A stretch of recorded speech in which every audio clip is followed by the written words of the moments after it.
been a long time since we met last time, or last year, and a lot of things happened during this time. Of course, pandemic, which changed the world completely, and also resolution of the Armenia-Azerbaijan Nagorno-Karabakh conflict, which changed the region. And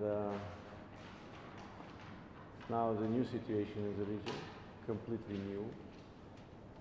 Azerbaijan resolved the conflict, which lasted for almost 30 years, resolved by force and by political means.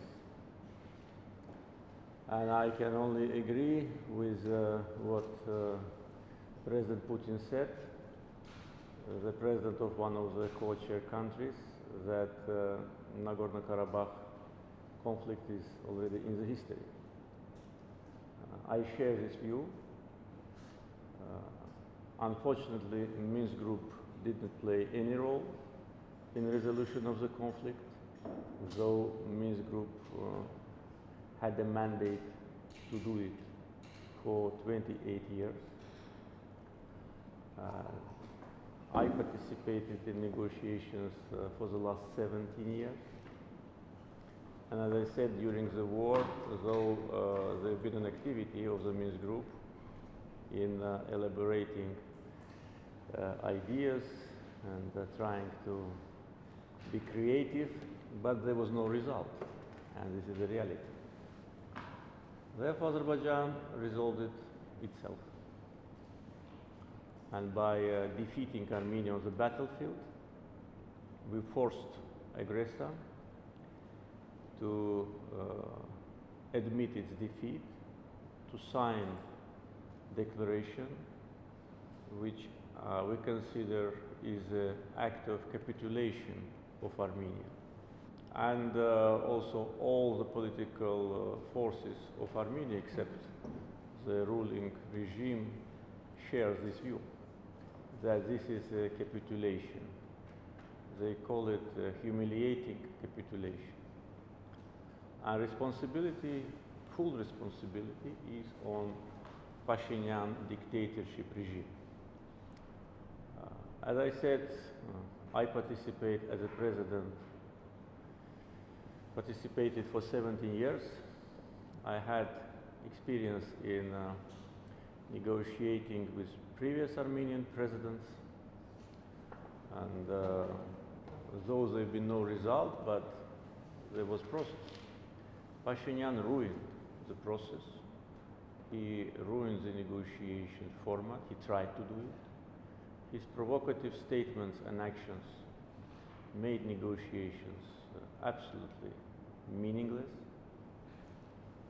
I several times referred to what he said and what he did, and that was absolutely unacceptable.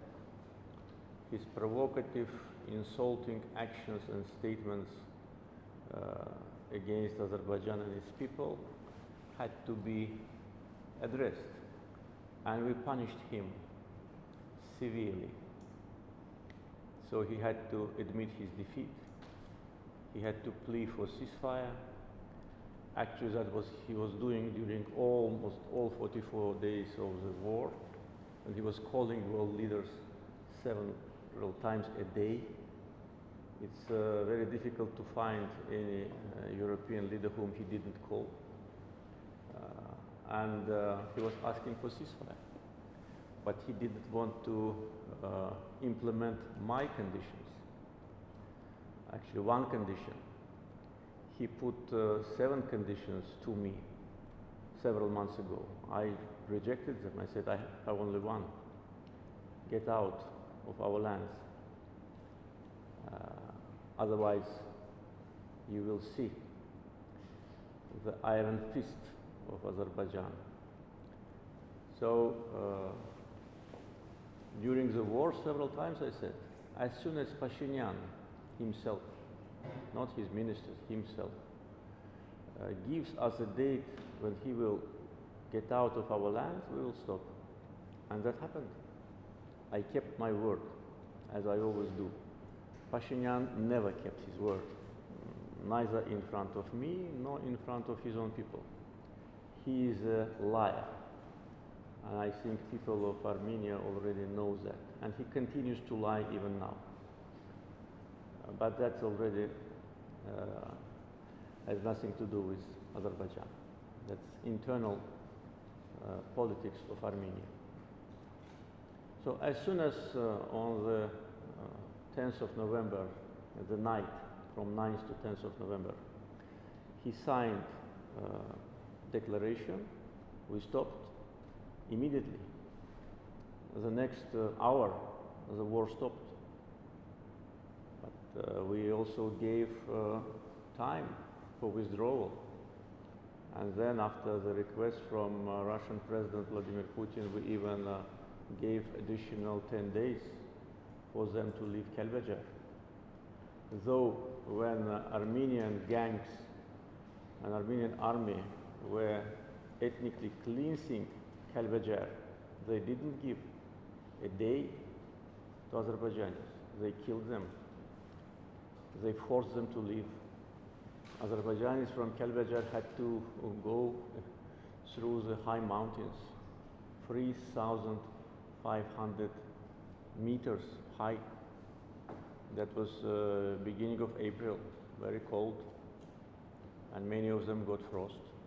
So we gave them additional time. What they've done, they started to burn the houses which they did not build. They started to destroy everything. I was informed just several days ago that they've destroyed all the water power stations which existed there. Destroyed completely. They burned our forests. They cut our trees. They continue to behave as barbarians. There is no other way how to name those who do it.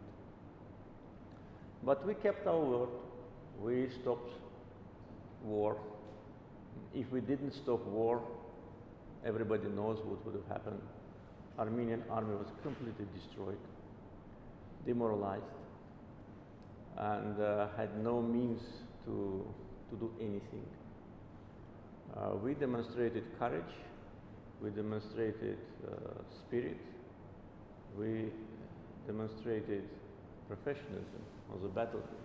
We destroyed the myths Armenians were creating for decades about unbeatable Armenian army.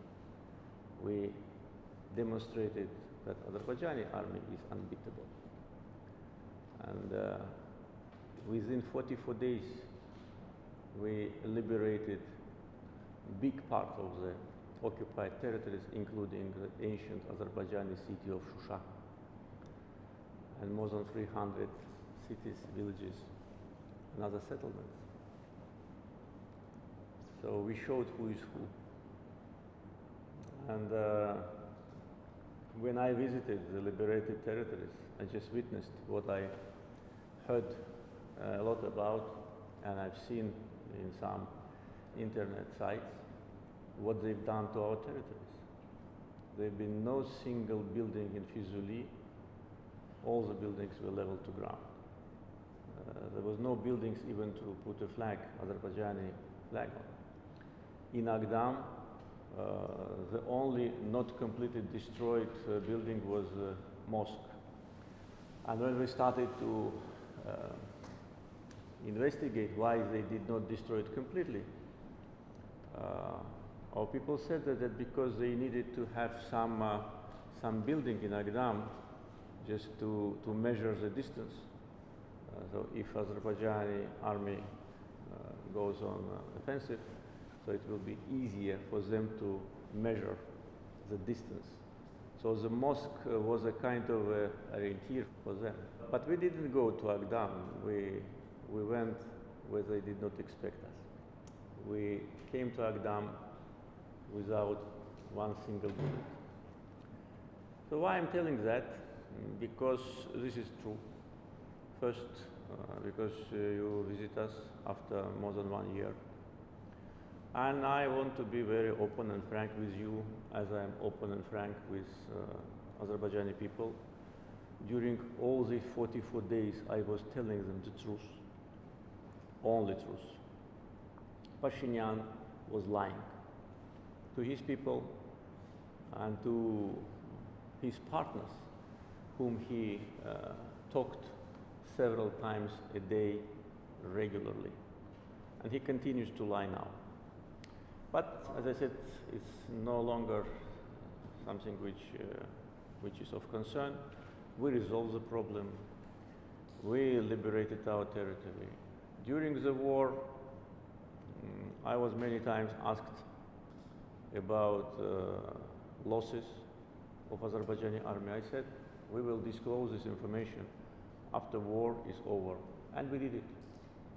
And the number of our heroes, our shaheeds, and their names and their photograph is now shown on TV. During the war, I said that we have no intentions to occupy Armenian territory, though, as you can imagine, we had all the opportunities to do it, and still have.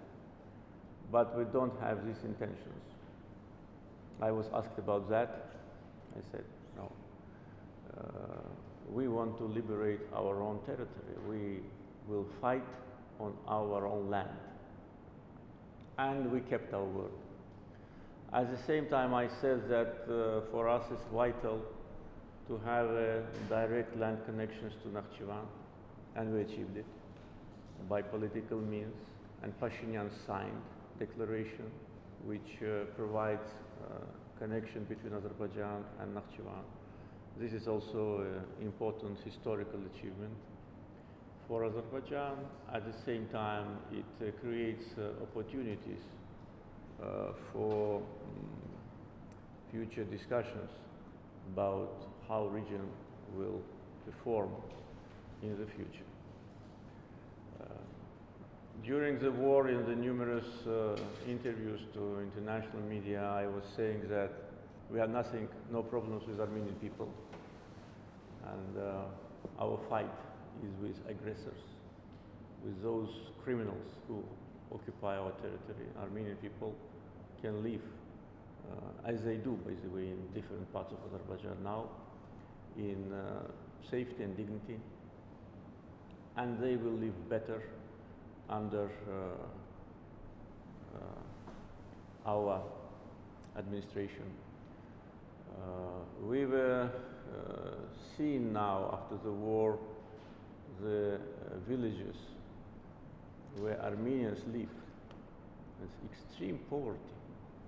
You know, it's unbelievable how people live there. And what was the, how to say, the purpose of this occupation? Why Armenians needed for so many years to keep their own people like slaves? I don't know whether you've seen or not during the first days of the war, when Azerbaijani army was entering the trenches of Armenian army. Among eliminated occupants, there have been people who were tied with these chains, you know, to their leg. And these videos were shocking videos. They forced people to stay in the trenches. They did not allow those who wanted to run away to go back to leave their positions.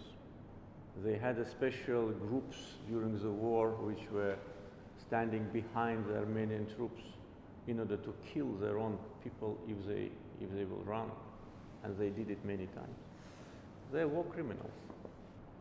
Attacking Ganja with ballistic missiles and Barda, Terter with cluster ammunitions and phosphor bombs is a war crime. Illegal settlement on the occupied territories, which they did and which they were proud of, is war crime. Sarkisyan, Kacherian are war criminals. And as I said, in front of the destroyed city, mosque of Agdam, we defeated Kacherian and Sarkisyan. They want to put the blame on Pashinyan. As I said, Pashinyan is no one. is a person by obstacles who was brought by this, movement against criminal Kacharian-Sarkisian regime on top of Armenian government. The person who has no experience, no knowledge, no understanding about international relations, about how to run the country. The person who never in his life was heading even a small kolkhoz. So he is not the only one to blame. Yes, he provoked us. He did things which were unacceptable, and he was punished for that. But we defeated the army of Sarkisian and Kacharian. They were creating this army for 30 years. So these war crimes are now documented. We, of course, we already started legal procedures on what they've done to our cities. We already invited international partners to make a proper analysis of the damage they caused to civilians, to our infrastructure, to our historical and religious monuments.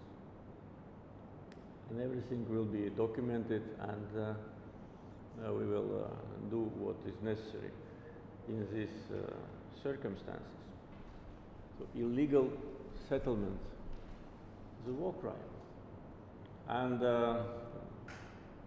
Minsk Group twice officially organized the fact-finding mission to the occupied territories. Once it was called fact-finding, another time it was called field assessment mission. Andrei knows because he is a veteran of this process, he was there. At the same time, Minsk Group co-chairs many times visited occupied territories and witnessed the war crime of Armenian regime, witnessed the total destruction of our cities. It's not only Agdam Fizuli, Jabrail is the same. In Kelbajar and Lachin, they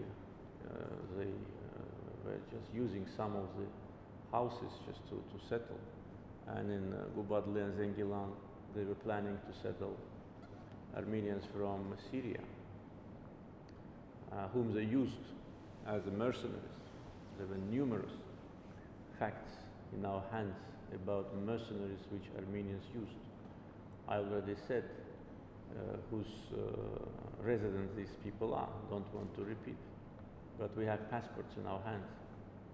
And we have detected foreigners in our prison. So all that, of course, raises big question. Why the conflict was not resolved for so many years, despite resolutions of United Nations Security Council, decisions of OSCE, decisions of other international organizations. And three permanent members of UN Security Council could not use their leverage, use their potential to force Armenia to leave, even from some of the territories. They could not, or they did not want. That's an open question. But now it doesn't make any difference. The conflict is resolved. Azerbaijan did it by military political means. Many times I heard from you and from your leaders and from your high-ranking officials that there is no military solution to the conflict. I was saying there is. And the history shows that I was right. There was. I think that those who were saying that there is no military solution, they realize themselves that there is. They just want it, to keep everything as it is. There have been statements of the presidents of the Minsk Group co-chair countries, I think some 10 years ago, and we supported those statements. It created certain hopes. They were saying in the joint declaration status quo is unacceptable. Yes, we said yes, good statement. Let's work on that. Now tell it to Armenia. How many times I was telling to you, your predecessors, go and tell Armenia to leave. Put pressure on them. How many times I was telling high-ranking officials from your countries, go put pressure on them until it is not too late. But what happened? After such a certain time, leaders of your countries changed this wording. They no longer said status quo is unacceptable. They were saying status quo is not sustainable. That means that for them status quo was acceptable. What other explanation we can have? When they were saying in Aquila, I think in Muskoka, status quo is unacceptable, and then they say status quo is unsustainable. Obviously, it means that they think the status quo is acceptable. Many politicians thought that the only way how to preserve peace is to keep status quo, and we changed it. And we showed that status quo can be changed by force, by courage, by wisdom, by policy, by concentration of efforts, by solidarity of Azerbaijani people, by the will of Azerbaijani government and the spirit of Azerbaijani people, and bravery of Azerbaijani soldiers. We showed that we were right. And then, of course, Armenia was forced to sign Capitulation Act. They would have never signed it voluntarily. We forced them. Not Minsk Group. We. And President Putin. This is a reality. And if not for President Putin's intervention and efforts, today probably the situation would have been different. But we achieved what we planned. We returned all the 7 occupied territories. We returned ancient Azerbaijani city of Shusha. We returned Hadrut district. We returned part of Khojavand. We returned Sugovushan and others. And actually achieved what we planned. Now, when Russian peacekeepers are there, started the activity, situation is more or less stable, though I just got information yesterday about some terrorist acts, either by Armenian guerrilla forces or by remainings of what they called Armenian army. This, of course, is of concern. I think the last thing which Armenia should do is to start again. 2 days ago on the military parade, which was devoted to our glorious victory, I said that if Armenian fascism raises its head once again, we will smash it with an iron fist. So the last thing for them is to plan some military actions. We will destroy them completely this time. It should not be a secret for anyone. But I hope that it will not happen. So, peacekeeping mission is in force. You know that peacekeeping operations were part of the agreement which was discussed, was part of the Madrid principles, but we never seriously discussed it. Andrzej knows, as a veteran. We even never touched on that. We had some general exchange of views. What could be composition of the peacekeepers, which countries it may represent, should they be neighbors, should they be co-chairs? There were different opinions. And I personally never elaborated on that, because I said it's premature, we need to resolve the issue and we never objected peacekeepers. We said yes, peacekeepers, they should come and certain time protect the civilians, Armenians and Azerbaijanis, and it happens. And now peacekeeping operations is done by Russia, and it was supported by Armenia and by Azerbaijan. At the same time, as you know, we are now already in the phase of creation of the monitoring center in Agdam district of Azerbaijan, the center which also was reflected in the declaration which we signed on the 10th of November.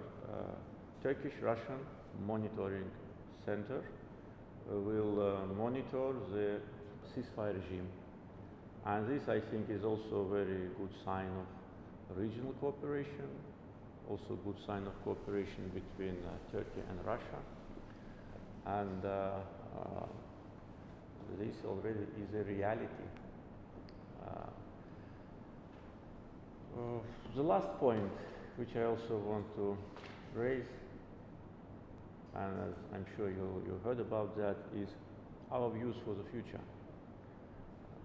of the region, I mean. I already a couple of times publicly addressed this issue, that the region must have new dynamics, and there should be new development in the region.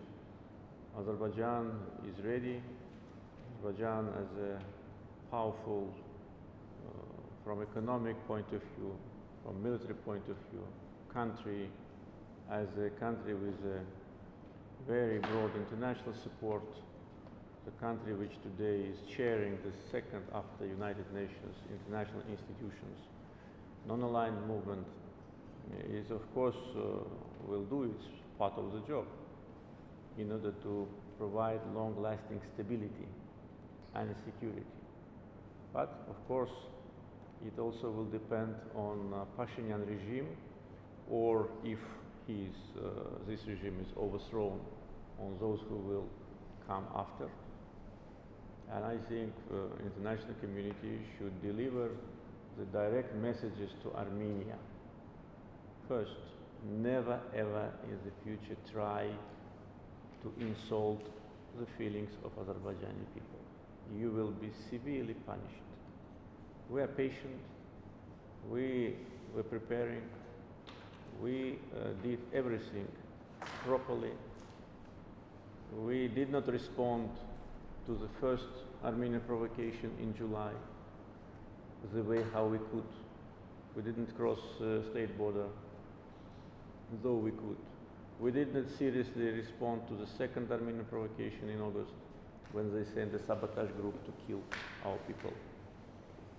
But we responded on the third one in September, and responded in a way that we destroyed Armenian army and almost destroyed Armenian state, and put an end to criminal regime on our territory, put an end to dreams of Armenian nationalists about so-called Artsakh.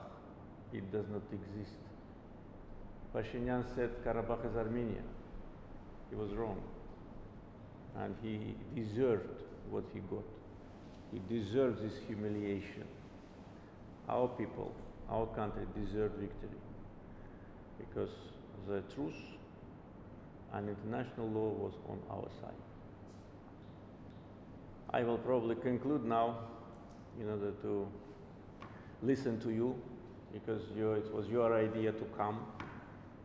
I can tell you again in front of the cameras, I did not invite Minsk Group to come. But when I was informed that Minsk Group wants to come, I said, okay, I don't mind. Maybe they have something to tell me. If you want to do it in front of the cameras, it's okay. If not, I can tell them to leave. It's up to you. Yeah, I'm listening to you. Mr. President, I listened to you carefully. First of all, this is a very special day today, the 12th of December, so Remembrance Day. I had the chance to meet with your father when he was in Paris with President Chirac and be part of the negotiation at the time. We understand it. As you mentioned yourself, the co-chair countries have been over the last 28 years trying to fulfill their mandate the best they could. In the term of the mandate, to facilitate a solution between the sides. I appreciate the fact that you mentioned creative proposals. We've been working on that, and of course, trying to find a solution corresponding to the willingness of the parties, just as mediators. My government has been welcoming the ceasefire and the end of the bloodshed. We have a very positive view of all the provisions of the agreement signed in the night of the 9th and the 10th. We are ready to pursue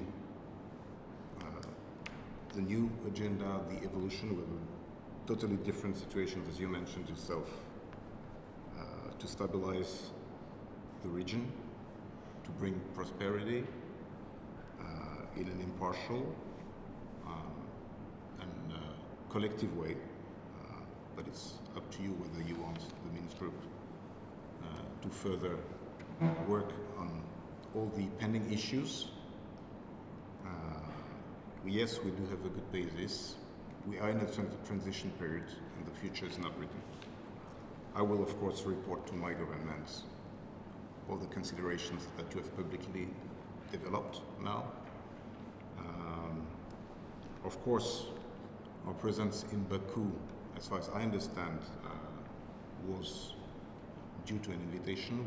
I would not have come without invitation, so there's probably some misunderstanding in the context, prior context to this mission. But again, I want to thank you for receiving us, hosting this meeting, and presenting for my government and my president all these views that I will very faithfully transmit. Thank you.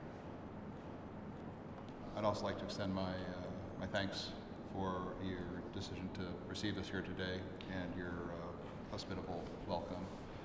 Thank you also for your very clear laying out of your position. As my colleague said, we will certainly report that back to our governments, although I think much, if not all, what you said, you have also said publicly. We understand your thoughts on the new situation on the ground. We all acknowledge and recognize that we are dealing with a new reality now. And I think the main reason we wanted to talk to you was to get a better sense from you, and you've laid out some of this, but perhaps later we have a more detailed discussion of how you see things going from here. The situation on the ground now is different. I don't know if this is how you see the future writ large, and I mean by that specifically, the Madrid principles talk about opening lines of communication, reestablishing relations, providing a positive environment for a future of all the people in the region. If that is part of your vision, I think there is perhaps a role that our countries can play in helping to fulfill that. We want to understand from you how you would like to proceed. As you know, we'll be going to Yerevan after this, and we will have a similar conversation on that side.